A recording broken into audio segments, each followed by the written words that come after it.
Nah kalau kita bicara ini keadaan kok menimbulkan rasa cemas, galau, harus bagaimana nantinya akan terjadi apa. Nah ini yang harus kita waspadai sebenarnya keadaan emosional angkara murka manusia yang kemudian vibrasinya menyebar ke alam semesta sehingga mempengaruhi cuaca seperti ini. Ini kan indikator, ini yang menyebabkan tensi politik naik. Itu tentu akan punya pengaruh besar terhadap kondisi alam. Seperti saat ini, masuk bulan Januari, harusnya hujan makin intens. Ini menghilang lagi.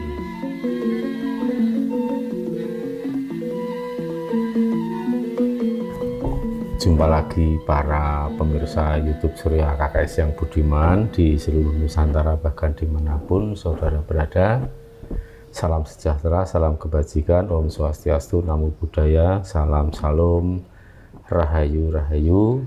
Semoga kita semua dalam keadaan sehat, seger waras, tanpa ada kekurangan satupun, dilancarkan rezekinya, dan mari kita sama-sama dengan gembira, dengan santai menghadapi situasi politik yang saat ini terasa tensinya makin tinggi, supaya kita tidak larut dalam masalah yang blunder, yang tidak ada gunanya, karena bagaimanapun setiap orang, setiap individu mempunyai tanggung jawab untuk diri sendiri maupun keluarga masing-masing.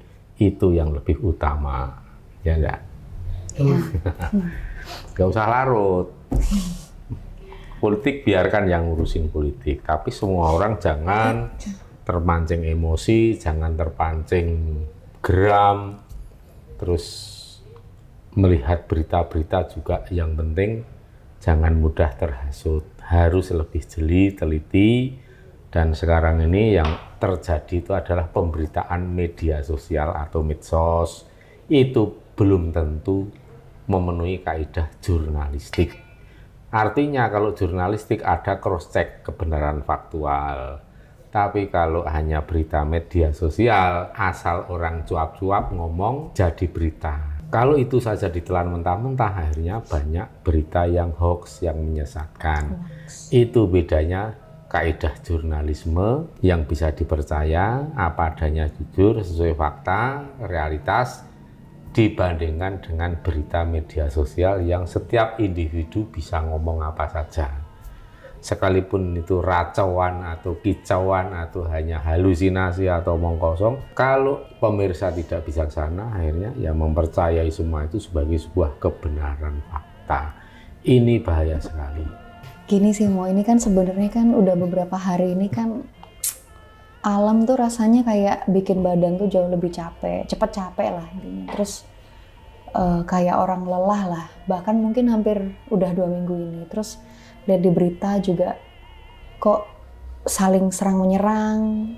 Kita juga udah ngerti juga sih, elit global tuh kan punya kepentingan ya, maksudnya sisi barat punya kepentingan, sisi timur juga ada kepentingan, walaupun kalau ini aku nggak tahu ya, mungkin bisa jadi salah ya.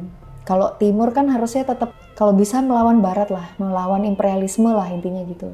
Indonesia tuh sebenarnya nanti ujungnya tuh akan kayak apa sih Mo? Kok kayaknya tuh gelap gitu loh, lihat ini kok paslon yang ini nggak terima, yang paslon yang satunya lagi suaranya besar. Nah itu gimana tuh Mo? Kaitannya dengan zaman anyar mungkin ya? Oke, mungkin kalau dari pandangan saya kan saya sering mencerna pesan dari leluhur, dari yang disampaikan lewat Romo bahwa kita akan memasuki zaman emas. Cuman di sisi lain saya tuh juga bertanya-tanya, zaman emas itu nanti itu gambarannya seperti apa itu Romo? Sedangkan sekarang kan melihat posisi saat ini, saya sebagai pengamat saja merasa nggak nyaman, bahkan untuk membayangkan zaman emas sih, emas yang seperti apa sih? Jauh gitu ya? Ya sepertinya kan jauh. Nah ini mungkin butuh yang membuat saya tetap optimis gitu, melihat masa depan negara kita ini mau. Perlu seseorang yang menghibur gitu ya? Ya. Ini benar, pertanyaan ini mewakili suara hati nurani rakyat, katakanlah begitu tuh. Karena apa? Ya kegalauan, kegelisahan, ketakutan, kecemasan, dan kegamangan seperti ini sedang banyak melanda para generasi penerus bangsa saat ini, terutama bagi para generasi yang peduli terhadap nasib bangsa. Kalau generasi yang nggak peduli mungkin cuek-cuek aja lah, ngapain negara mau bubar, mau apa-apa, yang penting tetap happy. Nah, biasanya orang-orang seperti itu, orang yang belum mempunyai tanggung jawab secara pribadi, belum punya kesadaran, kepedulian akan kebangsaan, nasionalisme, dan tentu saja secara spiritual ya orang seperti itu belum mencapai kesadaran spiritual yang memadai. Nah, sekarang kalau kita kupas satu persatu, tadi pertanyaan mengenai keadaan seperti ini berhubungan dengan cuaca. Memang cuaca ini kalau bisa dikatakan anomali. Anomali itu artinya tidak menentu pola-polanya, sangat kacau polanya, tidak bisa dibaca. Kalau pola yang tetap itu kan seperti siklus ya, yang bisa dibaca mudah sekali, pola-pola itu memiliki pattern yang jelas. Tapi kalau anomali itu patternnya itu nggak jelas, jadi nggak bisa ditentukan. Ibaratnya kalau orang membuat janji itu nggak bisa dipegang omongannya, jadi mencela-mencele, sok deli sore tempe. Nah, seperti itu keadaan alam seperti ini kayak semau gue, nggak melalui koridor yang sudah ditetapkan oleh hukum alam. Jadi apa yang terjadi saat ini memang sulit sekali untuk diikuti, bahkan akibatnya ya pola-pola cuaca yang ekstrim, kadang nyaman sekali, kadang ekstrim sekali. Yang seperti ini yang justru membuat kita itu merasa capek banget. Karena apa? Setiap kali ada perubahan cuaca, perubahan suhu udara dan lain, itu kan pasti tubuh kita merespon, pasti melakukan adaptasi. Adaptasi itu kan tidak mudah, kadang perlu waktu. Setiap orang juga beda-beda respon terhadap adaptasi ini. Ada yang adaptif, ada yang lama prosesnya. Kalau orang-orang yang mudah sekali beradaptasi dengan perubahan-perubahan seperti itu, perubahan alam tentu khususnya, ya mungkin akan lebih tahan terhadap perubahan ekstrim cuaca. Tapi kalau yang beradaptasinya agak lambat, dan ini bukan suatu kelemahan, bukan suatu kelebihan, enggak, ini ya masing-masing punya nilai positifnya, ada kekurangannya juga. Orang yang cepat adaptasi itu memang kelebihannya terus mudah menyesuaikan segala kondisi. Tetapi kan bisa juga mudah terombang-ambing. Sedangkan orang yang lambat adaptasinya itu juga punya kemampuan bertahan yang cukup kuat dibanding yang gampang berubah. Itu bisa diasumsikan seperti itu dan bisa dibaca atau disimpulkan seperti itu. Nah, sekarang yang terjadi seperti ini, kalau dirunut peristiwanya, ada kaitan dengan politik, ada cuaca yang anomali seperti ini, bisa keduanya saling mempengaruhi. Jadi antara emosional manusia, individu yang berkumpul banyak orang menjadi masyarakat, itu akan memunculkan vibrasi atau getaran atau gelombang energi. Kita ini kan jagat cilik, jagat alit, sedangkan alam semesta jagat besar. Ini erat hubungannya. Bahkan seperti halnya kita ini replikanya alam semesta, kita ini miniaturnya alam semesta. Nah, ini kalau miniatur ini dikumpulkan banyak, akhirnya kan mempunyai daya yang besar untuk efek ke alam semesta juga. Demikian juga perubahan alam semesta sebagai jagat besar atau makrokosmos, itu juga akan besar pengaruhnya terhadap jagat cilik atau jagat kecil atau mikrokosmos, yaitu setiap individu. Nah, ini bisa saling mempengaruhi. Maka emosi manusia bisa dipengaruhi oleh alam semesta yang ekstrim, yang membuat karakter masyarakat menjadi keras dan bisa mudah emosi juga, ya kan. Ini kan kita bisa lihat kehidupan masyarakat yang di mana mereka itu hidup di lingkungan alam yang berat, misalnya di lingkungan yang bergurun atau lingkungan yang tandus, itu pasti masyarakatnya keras dan emosinya lebih tinggi. Sedangkan masyarakat yang hidup di lingkungan yang hijau royo-royo, yang subur, mudah mencari makan, hawanya sejuk, itu relatif emosinya akan lebih stabil, orangnya juga lebih ramah, lebih lunak. toleransinya juga lebih tinggi. Itu kan membuktikan bahwa alam semesta itu pengaruhnya besar sekali terhadap individu. Ya, kita mau menyimpulkan, mau bicara seperti itu, maka buktinya seperti itu. Nah, bisa jadi emosi manusia sebagai mikrokosmos, angkara murka manusia atau individu, ini juga akan berpengaruh ke alam semesta. Karena apa? Orang yang punya angkara murka yang besar, kalau satu orang itu akan mengganggu lingkungan, orang terdekat kan terganggu. Kalau itu kumpulan dari orang banyak, masyarakat yang mempunyai angkara murka yang besar, otomatis lingkungannya akan lebih luas. Lingkungan mana itu? Ya alam semesta ini. Wilayahnya di mana? Ya di mana tempat orang-orang masyarakat yang emosional sedang diselimuti oleh hawa angkara murka itu, teritorinya di mana? Ya kalau di Nusantara berarti bisa seluas Nusantara juga. Jadi menghubungkan hal-hal seperti ini kan namanya mistik ya, atau mistis. Jadi mistis itu bukan negatif tapi positif. Menghubungkan hal-hal yang sifatnya tidak kelihatan oleh mata, bisa berupa imateri, bisa berupa materi. Menghubungkan seperti ini kan dalam istilah Jawanya disebut otak-atik gathuk. Kalau dalam istilah bahasa asingnya mistis atau mistik ya. Ini ada titik temunya, ada kaitannya antara kondisi manusia saat ini dengan alam semesta.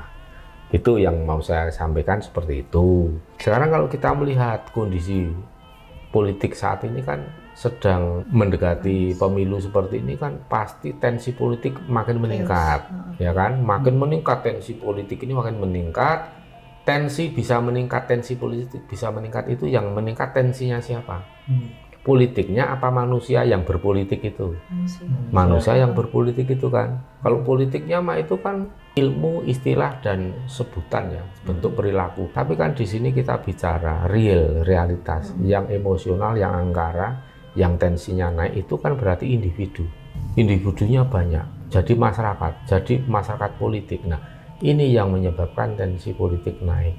Itu tentu akan punya pengaruh besar terhadap kondisi alam.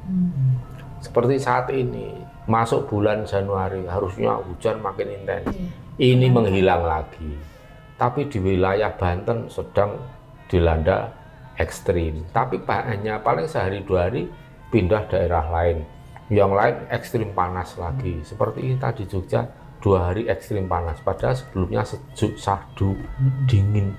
Dan ini terjadi terus intens sekali dalam waktu terakhir ini. Nah, ini yang harus kita waspadai sebenarnya, keadaan emosional angkara murka manusia yang kemudian vibrasinya menyebar ke alam semesta sehingga mempengaruhi cuaca seperti ini.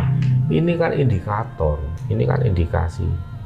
Oh iya ya, ternyata sinkron dengan kondisi alam semesta dan politik ini sinkron.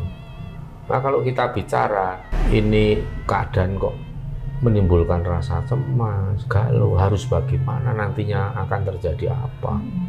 Ya wajar, karena kita kan lihat di media itu berita-berita yang secara sepihak ya tentunya. Kalau tidak sepihak ada cross check dan lain, itu namanya kaidah jurnalistik. Tapi kan ini nggak ada kaidah jurnalistik. Bicara sepihak, menilai secara sepihak, kalau salah menjadi fitnah. Kalau benar ya oke, bisa dipertanggungjawabkan. Kalau salah kan menjadi fitnah. Jadi sekarang ini ibaratnya orang menebar fitnah itu luar biasa. Karena setiap kita ngomong, kita berucap, menilai orang lain, kalau salah itu pasti menjadi fitnah. Makanya sekarang banyak keluhan dari teman-teman saudara kita ketika memasuki daerah sini, masuki daerah Jakarta, badan terasa nggak enak banget, capek, loyo dan pegel-pegel. Itu karena sekarang makin mendekati Pilpres, intensitas aura energi yang negatif itu makin pekat. Apalagi orang-orang yang dekat dengan pusaran politik, permainan politik, intrik politik, wah di situ akan lebih terasa. Cuman kadang kan orang tidak fokus ke sana, hanya merasa sering banget capek atau ini politik ini bikin capek banget. Ya paling orang ya gejala ringannya seperti itu. Yang harus kita fokuskan ya untuk menjaga diri kita masing-masing agar supaya stamina tubuh itu tetap terjaga. Ya saran kita ya jangan telat makan, jangan haus. Jadi itu cara bertahan kita. Kalau telat makan, kalau sampai kehausan, orang mudah jatuh. Ya nanti berbagai macam penyakit gampang masuk. Penyakit yang paling gampang masuk kan virus, bakteri, nanti dari flu, batuk dan lain itu akan mudah sekali. Maka itu yang harus dijaga kondisinya itu, jangan telat makan, jangan membiarkan perut kosong terlalu lama, jangan kehausan, haus sedikit minum. Jadi lakukan seperti itu akan membuat pola pertahanan kita itu menjadi lebih kuat, lebih adaptif terhadap cuaca dan iklim juga. Apalagi pengaruhnya kan terus timbal balik. Mikrokosmos mempengaruhi makrokosmos, makrokosmos mempengaruhi mikrokosmos. Jadi akumulasinya cepat sekali. Kalau arahnya negatif ya negatifnya cepat sekali. Ketika terjadi titik balik ke positif, nanti cepat sekali kembali ke titik yang positif. Makanya kan perubahan ini kan dahsyat sekali kan, apalagi menjelang Pilpres makin mendekati hari-hari kan, dinamika politik itu terjadi perubahan-perubahan peta politik yang secara intensif sekali. Bisa terjadi perubahan setiap detik, menit, jam. Nah kalau kita sarankan berkali-kali itu jangan terlalu emosional mengikuti politik. Dibikin santai aja, senyum aja. Karena nanti akan capek sendiri. Politiknya ini anomali. Kita mengejar mengikuti politik yang sedang lari ke utara, ke Ponral-Ponral, jungkir balik, ngejar. Belum kena, belum dapat, tahu-tahu sudah balik arah. Kejar ke selatan, tahu-tahu loncat ke timur, lah capek. Makanya yang slow aja, senyumin aja, rileks aja, ngadepin politik itu, senyumin aja, bener. Tinggal minum aja. Tinggal minum saja, udut-udut, ngopi, pena. Santai aja enjoy, nggak usah terlalu fanatik. Romo gini, berarti kalau misalnya nih, kalau chaos terlalu lama tuh kan, ini logika sih, nggak tahu nih bener atau enggak ya. Alam tuh kan akan menemukan titik keseimbangannya sendiri nggak sih? Ya, jadi gini, tadi nih sekaligus menjawab pertanyaan ini sampai kapan? Nah itu tuh. Jadi begini, sekarang ini, ya ini nanti ujungnya adalah titik keseimbangan, bukan kehancuran total. Tapi nanti alam semesta ini punya mekanisme untuk menata pola-pola keseimbangan. Jadi seperti kalibrasi. Politik akan dikalibrasi oleh kejadian-kejadian. Anomali cuaca juga akan dikalibrasi oleh hukum alam itu sendiri. Ini ada hubungannya dengan memasuki zaman anyar. Kemudian masa kemasan seperti apa? Sebelum ke masa kemasan diraih itu apa yang terjadi? Sekarang gini, ketika kita mengoplos minuman agar menjadi enak, yang terjadi apa? Minumannya kan campur aduk. Iya, campur, jadi campur. Mubal-mubal, nggak karuan. Nah itulah di saat alam semesta mengaduk, di saat angkara murka pun bisa mengaduk semua itu sebenarnya sedang mengaduk, memix, mencampur, dikopiok. Dikopiok itu kan pasti mumet, kopior di dalam loncat sana sini muter. Nah ini keadaan seperti itu yang paling berat. Tetapi setelah itu dikopiok itu selesai, akhirnya akan mengendap semua. Saat mengendap, air itu akan kembali menjadi bening. Itulah yang namanya hukum alam semesta akan mencari titik keseimbangan. Gitu kan. Keseimbangannya nanti seperti itu. Ini walaupun diaduk seperti ini. Nah, nanti setelah ini selesai fase seperti ini, yang tadinya lawan menjadi kawan, yang tadinya musuh menjadi teman. Sebaliknya sekarang yang teman akrab besok menjadi lawan, besok lusa menjadi musuh. Itu udah kayak seleksi alam. Makanya kalau kita katakan bahwa saat ini pun hukum alam berupa garu lumaku itu juga sedang terjadi. Seperti garu itu kan ada cakar ini kan, garu tanah. Nah, orang yang lolos seleksi itu berarti orang yang bisa melewati celah-celah garu. Maksudnya kan gitu. Nah orang yang tidak lolos seleksi ya kena garu, tergulung, hancur. dalam kesulitan, penderitaan, kemiskinan, bahkan sampai kematian. Atau paling tidak sakit jiwa, stres. Ini kalau tidak lolos oleh seleksi alam, berupa tadi itu garu lumaku. Nah, orang yang lolos seleksi ya, dikatakan oleh Herbert Spencer sebagai apa? Survival of the fittest. Jadi orang-orang yang terpilih yang akan survival, yang akan mampu bertahan hidup, yang akan mampu untuk mempertahankan diri kualitasnya. Dan ingat kalau ini kita hubungkan dengan Suro Tumuwuh pada bulan Mei Juni tahun lalu sudah Romo ulas. Kita memasuki fase dari Suro Sesideman ke Suro Tumuwuh. Tumuwuh itu artinya apa? Tumbuh, tukul, tumbuh. Yang tumbuh apa? Semuanya. Kebaikan maupun keburukan. Ya, kemuliaan maupun kejahatan. Semuanya tumbuh. Akan berebut, berkompetisi mana yang lebih unggul. Maka saya sampaikan juga pada teman-teman, pada sedulur-sedulur itu, kalau saat ini memulai sebuah usaha memang berat, tetapi kalau berhasil dan lolos itu pilihan dan nanti akan menjadi besar sekali. Ibaratnya begini loh analoginya, seperti ceritanya Gatot Kaca. Ketika lahir itu kan kondisinya bungkus, nggak bisa dipecah, makanya jabang bayi yang bungkus tadi harus dimasukkan ke kawah Condro Timuwuh, direbus, digodok di dalam kawah, baru bisa pecah. Dan lahirlah Gatot Kaca. Gatot Kacanya dilambangkan sebagai satrio Pringgondani yang ora tedas tapak paluning pandai, yang kebal senjata tajam, yang bisa terbang, yang kesaktiannya hebat. Itu karena apa? Lahir dari penggodokan yang berat. Nah, sekarang kalau kita usaha di fase Suro Tumuwuh dengan kondisi yang berat dan makin berat sampai akhir tahun, kalau kita bisa eksis dan lolos, bisa sukses, minimal bertahan, ya kita termasuk akan menjadi the survival of the fittest, menjadi orang-orang terpilih yang lolos seleksi alam. Nah, ini yang harus kita pahami. Maka jangan ada yang ditanamkan itu pesimis. Karena kalau kita udah pesimis duluan itu udah kalah separuh langkah, kalah telak di depan. Sebelum kita bergelut, sebelum kita maju perang, sudah kalah duluan kalau kita merasa pesimis. Maka harus tetap optimisme dijaga. Kalau masih saja pesimis, artinya apa? Kurang informasi, kurang data, kurang jauh, ledulan kurang aduh. Jadi harus bukalah wawasan seluas-luasnya, kenalilah orang sebanyak-banyaknya dari bermacam suku, agama, ras, golongan, bahasa, dan lain. Kenali semua. Karena apa? Hanya pikiran-pikiran sempit, pola-pola pikir yang sempit, yang uritan, pola pikir yang fanatik, itu yang akan menghancurkan diri sendiri, karena ibaratnya hidup memakai kacamata kuda.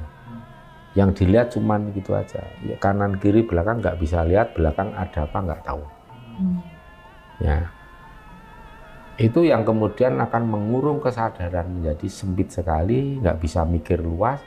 Akhirnya apa? Kemampuan untuk problem solver sangat lemah, menjadi orang yang lemah sekali dalam kemampuan memecahkan masalah. Masalahnya sendiri aja nggak mampu. Kok mau memecahkan masalah orang lain? Ya logikanya kan orang itu harus sudah terbiasa memecahkan masalah sendiri, baru memecahkan masalah orang lain. Orang kalau mau jadi presiden, ya jangan berangkat dari kondisi kere. Nanti jadi presiden cuma buat cari makan dia. Orang mau jadi lurah, mau jadi bupati, ya buktikan kalau Anda itu menjadi orang yang makmur dulu, menjadi orang yang kaya. Ya kaya hati, kaya ilmu, kaya harta. Bukan kok berangkat dari kere pengen jago bupati, nek dadi bupati main sugih. Logikanya salah besar. Wong kamu saja hidup tanggung jawab terhadap kamu dan keluargamu saja tetap kere kan. Kok mau menyugihkan, memakmurkan orang sak kabupaten? Logikanya piye? Memakmurkan bangsa. Ini bangsa lagi. memakmurkan diri sendiri aja caranya gimana? Wah, caranya dengan cara yang kotor. Waduh, nah itulah yang harus kita pahami. Tadi ada kekuatan dari luar, apa itu yang ikut campur. Ya memang seperti itu. Yang diharapkan menang pasti orang yang terburuk. Itu minum sih nyuwun lorotanipun yang wis kelong akeh kagungane Mbah Mangir tak suwune.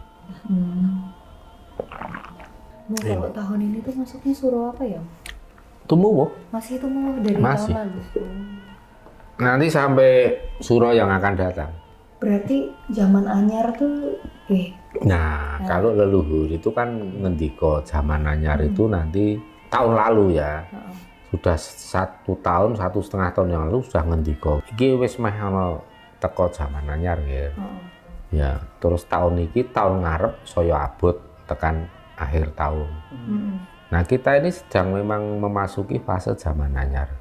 Zaman anyar itu ya itu tadi. Sebelum terjadi zaman anyar, mulai memasuki gerbang keemasan, ya dikopiok sih. Kalau kita melogikan, zaman anyar itu ibaratnya seperti orang yang menguras bak mandi yang sudah keruh kotor. Caranya gimana? Airnya di dalam bak mandi diaduk, dindingnya digosok. Akhirnya kan yang kotor keluar semua.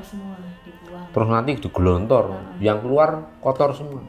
Ya mudah-mudahan sekarang ini alam semesta sedang membleaching, sedang memflus, sedang membersihkan semua kotoran yang ada di bangsa ini. Makanya semua yang jelek dikeluarkan.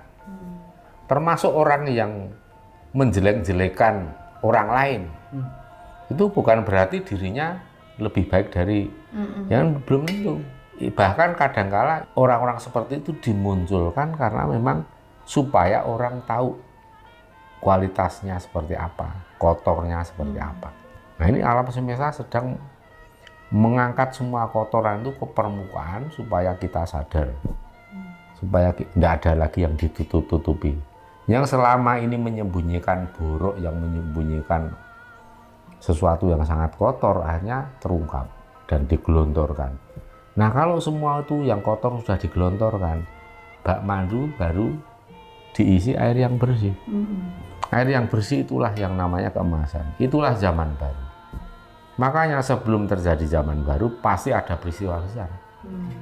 Kalau zaman baru di dunia, pasti di dunia ini akan terjadi peristiwa besar. Kalau kita bayangkan peristiwa besar seperti apa? Ya kalau saat ini yang terjadi di sana di Timur Tengah sedang ya ada balkanisasi lah ya. Kayak hancur-hancuran.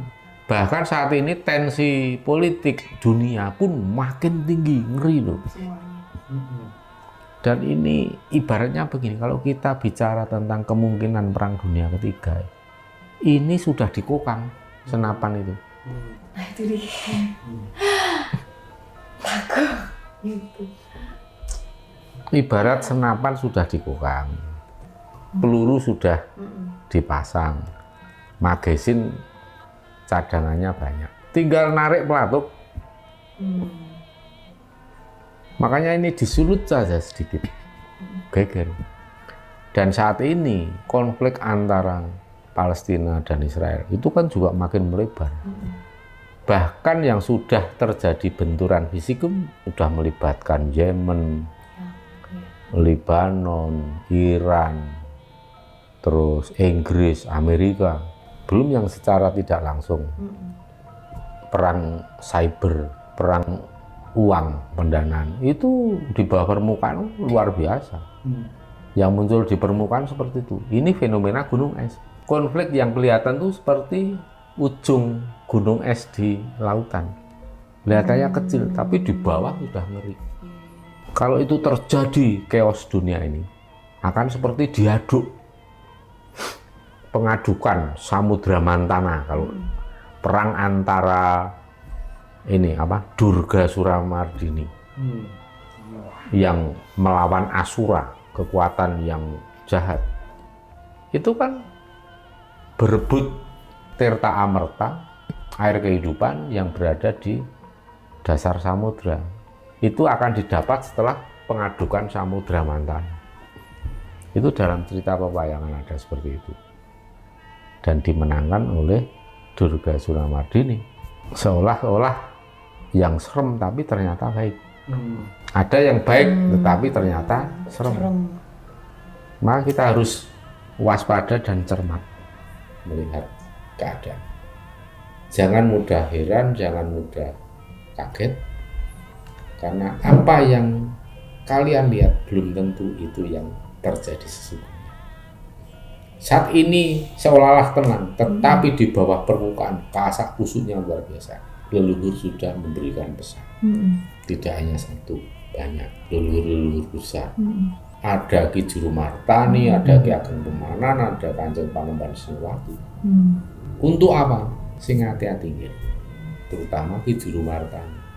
Wanti-wantinya intensif sekali.